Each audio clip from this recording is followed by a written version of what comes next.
गाडगीळ आणि sons limited 1832 पासून। दिल्ली स्फोट प्रकरणात I-20 कार चालवणारा डॉक्टर उमर असल्याचं स्पष्ट। DNA अहवालातून डॉक्टर उमरच कारमध्ये असल्याचं स्पष्ट। कारमधील हाडं आणि दातांचे नमुने आईच्या DNAशी जुळले। सूत्रांची TV9 मराठीला महत्त्वाची माहिती। दिल्ली स्फोटातील दहशतवादी उमरबद्दल मोठी माहिती समोर। दहशतवादी उमरचा मशिदीतील फोटो समोर। स्फोट घडवण्यापूर्वी उमर दिल्लीतील एका मशिदीत गेला होता। तिथून उमर लाल किल्ल्याकडे निघाला होता। लाल किल्ला परिसरातील स्फोट प्रकरणात कार्डिओलॉजीचा विद्यार्थी डॉक्टर मोहम्मद आरिफ याला घेतलं ताब्यात। NIA आणि ATSची संयुक्त कारवाई। डॉक्टर परवेशच्या माहितीवरून ATSची कारवाई। दिल्ली बॉम्बस्फोटातील आरोपींनी 20 लाख रुपये जमा केल्याची माहिती। डॉक्टर मुजम्मिल, डॉक्टर आदिल, उमर आणि शाहीन यांनी स्फोटासाठी पैसे जमा केले। स्फोटकांसाठी 3 लाखांचे NPK खत खरेदी केल्याची ही माहिती। लाल किल्ला स्फोट प्रकरणात मृतांची संख्या 12 वर। आतापर्यंत एकूण 21 जैविक नमुने FSL मध्ये पाठवण्यात आले। जखमींवर LNJP रुग्णालयात उपचार सुरू।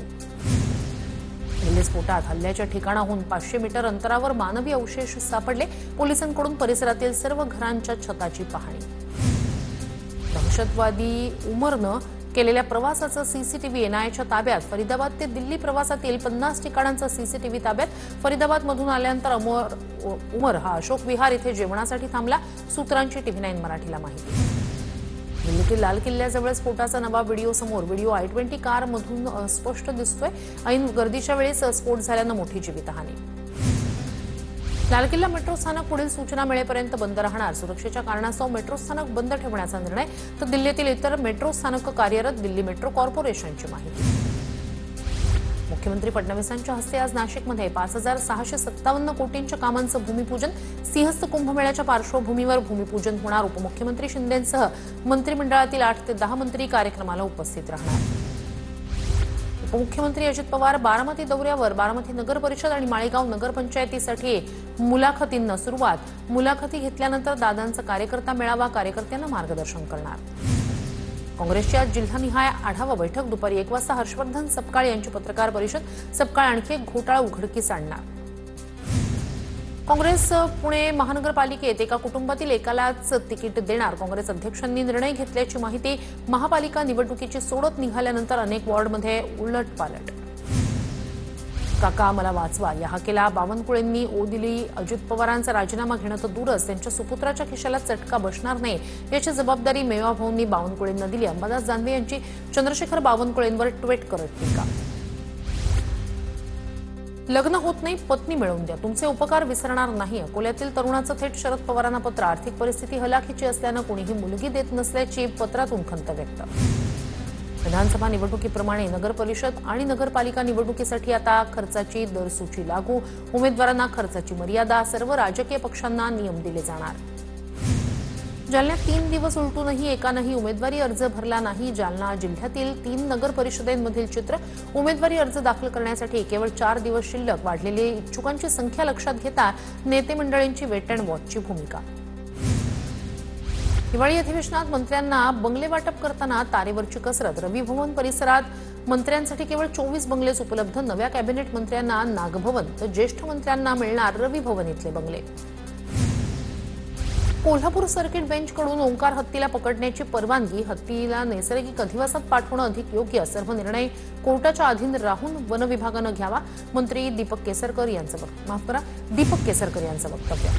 निलंबित तहसीलदार सूर्यकांत येवलेवर खडक पोलिसात गुन्हा दाखल। बोपोडी प्रकरणात चुकीचा निर्णय दिल्यानं जमिनीचा व्यवहार चुकला। येवलेंनी तहसीलदार म्हणून दिलेल्या निर्णयाची जिल्हा प्रशासनाकडून चौकशी सुरू। निर्णय रद्द होण्याची शक्यता।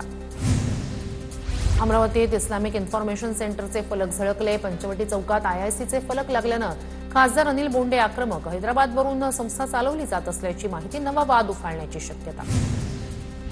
एक संधी नव्या नेतृत्वाला। माजी महापौर किशोरी पेडणेकर यांच्या प्रभागात बॅनर। 7 रस्ता परिसरातील गोपाळ खाडे यांच्या पत्नीला उमेदवारी देण्याची मागणी। उद्धव ठाकरेंसमोर उमेदवारी निवडीबाबत नवं आव्हान। अजित पवारांच्या राष्ट्रवादीचे पुणे जिल्हाध्यक्ष प्रदीप गारटकर पक्षाच्या धोरणांवर नाराज। प्रदीप गारटकर 17 तारखेला जिल्हाध्यक्षपदाचा राजीनामा देणार। ऐन निवडणुकीच्या तोंडावर पुण्यात अजित पवारांच्या पक्षाला मोठा फटका।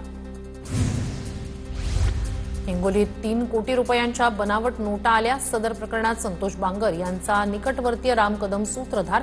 भाजप आमदार तानाजी मुटकुळे यांचा खळबळजनक दावा।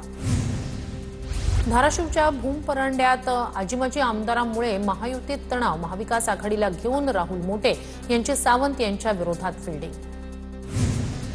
रत्नागिरीच्या खेडमध्ये महायुती होण्यासाठी रवींद्र चव्हाण यांचा पुढाकार.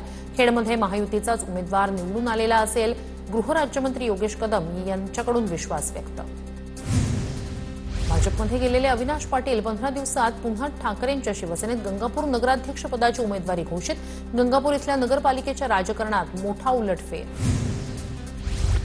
माळेगाव नगरपंचायतीसाठी अजित पवार आणि भाजपचे नेते रंजन तावरे आमने-सामने. माळेगाव नगरपंचायत आम्ही जिंकणार, रंजन तावरेंनी व्यक्त केला विश्वास.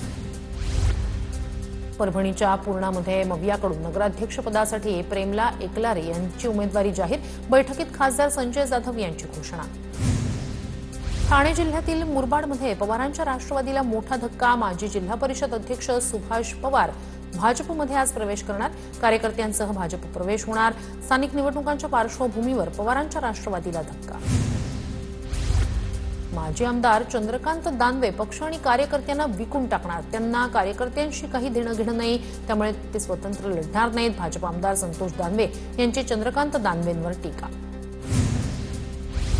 परभणीच्या पेडगावचे सरपंच आशिष हारकळ आणि माजी उपसरपंच जितेंद्र देशमुख काँग्रेसमध्ये दाखल. बाबाजानी दुर्राणी यांच्या प्रयत्नांना यश. सीएसएमटीवरील बेकायदेशीर आंदोलन प्रकरणी गुन्हा दाखल. सेंट्रल रेल्वे मजदूर संघाच्या एसके दुबे आणि विवेक सिसोदिया या रेल्वे कर्मचाऱ्यांवर गुन्हा दाखल. परवानगीशिवाय निदर्शनं केल्याबद्दल कारवाई. कल्याण डोंबिवली महापालिकेच्या ई प्रभाग कार्यालयात केळवण पार्टी करतानाचा व्हिडिओ व्हायरल. काम बाजूला ठेवून अधिकारी कर्मचाऱ्यांची मेजबानी. जागरूक नागरिकांनी काढला केळवण पार्टीचा व्हिडिओ. नागरिकांनी विचारला जाब. रत्नागिरीत देवरुख जवळच्या मार्लेश्वर रोडमध्ये गुरांची अवैध वाहतूक रोखली. दोघांवर गुन्हा दाखल, गाडी जप्त. पुण्याच्या कल्याणनगर महामार्गावर बिबट्यांचा वावर वाढला. रस्त्याच्या कडेला दबा धरून बसलेल्या बिबट्याची दुचाकीवर झडप. परिसरात दहशत. वनविभागाकडे दखल घेण्याची मागणी. अहिल्यानगरच्या खारेक अर्जुनीत बिबट्याचा 5 वर्षीय चिमुकलीवर हल्ला. रियांका पवार असं चिमुकलीचं नाव. तिचा शोध सुरू. अंधार असल्यानंच काल शोधकार्यात आले होते अडथळे. आज सकाळपासून पुन्हा एकदा शोधकार्य सुरू. पुण्यात दिवाळीच्या सुट्टीत बंद घरांमध्ये घरफोडी करणारी टोळी गजाआड. विमानतळ पोलिसांची कारवाई. टोळीनं यापूर्वी केलेले 8 गुन्हे उघडकीस. टोळीत एका अल्पवयीन मुलीचाही समावेश. पुण्यात पोलिसांचा गुन्हेगारांना सज्जड दम. नवीन कायद्याप्रमाणे गुन्हेगारांची प्रॉपर्टी सील करू. पोलिसांचा इशारा. काळेपडळ पोलिसांकडून आरोपींना शिक्षा. पुणे शहरात 2 वेगवेगळ्या पोलीस ठाण्यांमध्ये अत्याचाराचे गुन्हे दाखल. लग्नाचा आमिष दाखवून अत्याचार केल्याचा प्रकार. कोंढवा आणि हडपसर पोलीस ठाण्यात गुन्हे दाखल. पुण्यातील हडपसर नांदेड रेल्वे गाडीच्या कालावधीला मुदतवाढ. उत्सवाच्या काळात प्रवाशांची गर्दी कमी करण्यासाठी सुरू करण्यात आली होती गाडी. नाशिकच्या रामकुंड परिसरात आज वाहतूक मार्गात बदल. रामकाल पथ प्रकल्पाच्या भूमिपूजन सोहळ्यासाठी मुख्यमंत्री रामकुंडावर येणार असल्यानं वाहतूक मार्गात बदल.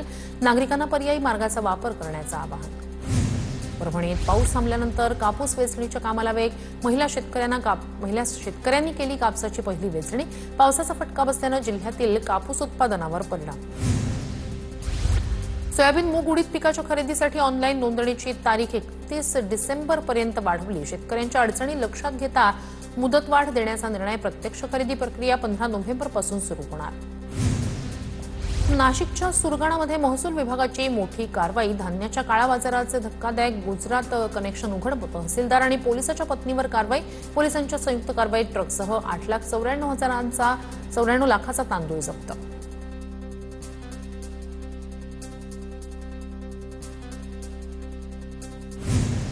वाशिम कृषी उत्पन्न बाजार समितीत सोयाबीनची विक्रमी आवक. सोयाबीनची आवक वाढल्यानं मोजणीला वेळ. लोडिंगची प्रक्रिया पूर्ण वेळ विस्कळीत. त्यामुळे शेतकऱ्यांमध्ये सोयाबीनच्या दराबाबत गोंधळ. वाशिम जिल्ह्यात नुकसानग्रस्तांना 3 हेक्टरच्या मर्यादेत प्रति हेक्टर 8,500 रुपयांची मदत मंजूर. जून ते सप्टेंबर या महिन्यात अतिवृष्टीमुळे नुकसान झालेल्या शेतकऱ्यांना काहीसा दिलासा. रेल्वे प्रवाशांचे चोरीला गेलेले मोबाईल शोधण्यात लोहमार्ग पोलिसांना यश. गहाळ झालेल्या 35 मोबाईलपैकी 15 मोबाईल शोधण्यात यश. CEIR या पोर्टलमुळे पोलिसांची झपाट्यानं कारवाई. गोंदियामध्ये गांजा विक्री करणाऱ्या आरोपींना पोलिसांनी ठोकल्या बेड्या. पोलिसांनी आरोपींकडून 5.5 किलो गांजा केला जप्त. गोंदिया स्थानिक गुन्हे शाखेची कारवाई. दुचाकीवरून गांजाची वाहतूक करताना आरोपींना पकडलं. राज्यस्तरीय शालेय वेटलिफ्टिंग स्पर्धेत नाशिकमधील मनमाडच्या खेळाडूंचा दबदबा 5 सुवर्ण 2 रौप्य 2 कांस्य पदकासह उत्कृष्ट कामगिरी। कृष्णा व्यवहारे, श्रावणी पुरंदरे, साहिल जाधव, आनंदी सांगळे, कस्तुरी कातकडे यांना सुवर्ण पदक। पूना गाडगीळ आणि सन्स लिमिटेड 1832 पासून